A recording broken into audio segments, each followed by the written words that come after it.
Back at you again. Changing the brakes and the rotors on the, we got the new caliper on this side.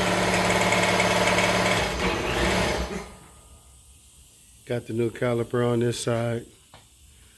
But as you can see with the rotors, this is going to have to be drilled out in order to put that rotor on, because they don't come with the hub. So there it is on the old rotor. Got to send that out, get it drilled out so the hub can fit on that rotor.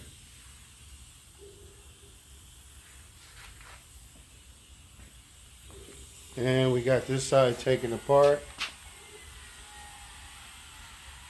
and we're about to change this caliper. Alrighty, we got that caliper on. We're about to send these rotors out and get that drilled out so we can get the hub.